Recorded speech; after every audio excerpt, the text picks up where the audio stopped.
नमस्कार दोस्तों। आज बड़े दिनों बाद आपके सामने ये वीडियो लेकर आया हूँ और बनाने का एक छोटा सा उद्देश्य है, कुछ जानकारी आपके से शेयर करना चाहता हूँ या फिर कहीं कि आपके लिए एक गुड न्यूज़ लेकर आया हूँ। शायद ये गुड न्यूज़ हो सकता है आपको पहले से मिल गई हो, यदि नहीं मिली हो तो जान लीजिए कि एक न्यूज़ पेपर में एक छोटा सा विज्ञापन निकाला गया है जिसकी कटिंग अभी वायरल हो रही है। शायद आपके मोबाइल तक वो पहुँची और नहीं पहुँची हो तो चंद मिनटों या घंटों में वो पहुंच जाएगी। ठीक है, तो बात करते हैं आखिर उसमें है क्या। देखिए, इसमें एक उन बच्चों के लिए एक उम्मीद जागी है। हालांकि उम्मीद मत कहिए, इसे मैं लॉलीपॉप कहूँगा। ठीक है, क्योंकि ये बहुत नगण्य वैकेंसी है, जो कि पिछली वैकेंसी आई थी 1 लाख से अधिक पद थे। ठीक है, उसके सापेक्ष इसमें बहुत कम पद है। तो बिना गोल गोल घुमाए मैं सीधे मुद्दे की बात करता हूँ। देखिए, मैं बात कर रहा हूँ लोको पायलट की वैकेंसी की। ठीक है, अभी एक छोटा सा न्यूज कटिंग वायरल हो रहा है जिसमें कि 5,600 समथिंग पदों की बात की गई है और उस विज्ञापन में यह बताया गया है कि आप 20 तारीख के बाद से आवेदन कर सकते हैं। ठीक है, अब मैं बातें इतनी सस्पेक्टेड ढंग से इसलिए कह रहा हूँ क्योंकि अभी ऑफिशियल कोई नोटिस नहीं आया है।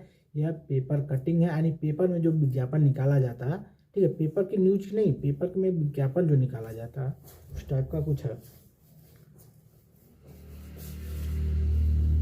तो उसमें मैं आपको जानकारी दे रहा हूँ कि जो लोको पायलट की वैकेंसी आई है उसमें क्वालिफिकेशन क्या क्या रहने वाला है, किस एज ग्रुप के लोग इसमें आवेदन कर पाएंगे और सिलेक्शन प्रोसीजर क्या होगा।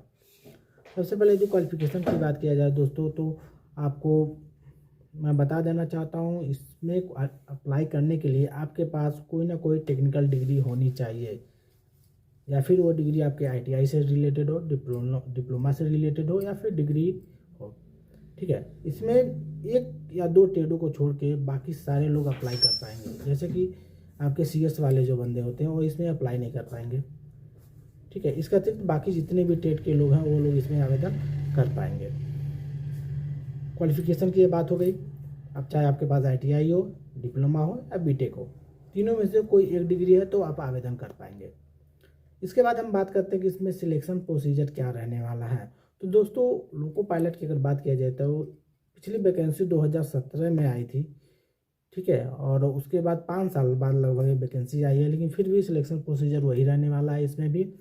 और इसमें सिलेक्शन के दौरान जो होता है आपको 3 स्टेज से गुजरना पड़ेगा। प्री, मेंस एंड थर्ड आपका होगा साइको टेस्ट। ठीक है, प्री की बात किया जाए तो ये सबके लिए कॉमन पेपर होता है, जो कि एक मिनिमम कट ऑफ को आपको पार करना पड़ेगा। उसके बाद मेंस के लिए आपको बुलाया जाएगा। मेंस एग्जाम में आपसे 2 पेपर लिए जाएंगे। पहला एक जीएस का पेपर होगा जो कि कॉमन होगा सबके के लिए, और इसी पेपर के हिसाब से आपका फाइनल मेरिट तैयार किया जाएगा। सेकेंड पेपर क्वालिफाई नेचर का होगा जो कि आपका 1 मिनट क्वालिफाई होगा, जो कि आपके टेक्निकल होगा, यानी कि जिस भी स्ट्रीम से आपकी टेक्निकल डिग्री आईटीआई डिप्लोमा या बीटेक जो भी है वो आप उसी से रिलेटेड आपके टेक्निकल एग्जाम लिए जाएंगे जो कि क्वालिफाई नेचर का होगा। अब यहाँ पर पहला पेपर में एक मिनिमम कट ऑफ को आप यदि क्वालिफाई कर पाते हैं तब आपसे साइको टेस्ट के लिए बुलाया जाएगा, जो कि अंतिम एक लास्ट स्टेज होगा इसमें। ठीक है, साइको स्टेज जो होता है वो भी एक क्वालिफाई नेचर का ही होता है, लेकिन इसके कुछ मार्क आपके फाइनल मेरिट में जोड़े जाते हैं। ठीक है, यानी सेकेंड स्टेज का जो जीएस वाला पहला पेपर था और साइको के कुछ मार्क को जोड़ करके आपका फाइनल मेरिट बनाया जाता है। ठीक है, उसके बाद यदि आप एक मिनिमम कट ऑफ को पार कर पाते हैं तो आपका जो आगे का प्रोसीजर है, जैसे डॉक्यूमेंटेशन एवं मेडिकल बाकी चीज़ें कराई जाती हैं। अब इसमें मेडिकल की बात किया जाए तो मेडिकल जाहिर सी बात है आपको फिजिकली फिट होना जरूरी है इसमें। ठीक है, फिट मतलब आप विकलांग वगैरह सब चीज़ें ना हो आपके साथ। ठीक है, बाकी आंखों का विशेष ध्यान दिया जाता है। आंखें आपकी स्टैंडर्ड होनी चाहिए, 6/6 की होनी चाहिए। ठीक है, इन सारे कंडीशन को यदि आप पूरा करते तो निश्चित तौर पर आप लोगो पायलट बनने का अपना सपना पूरा कर पाएंगे। ठीक है, इसके अतिरिक्त और कोई भी जानकारी आपको चाहिए लोको पायलट से संबंधित तो आप कमेंट करिए। आशा करते हैं जानकारी आपको अच्छी लगी होगी।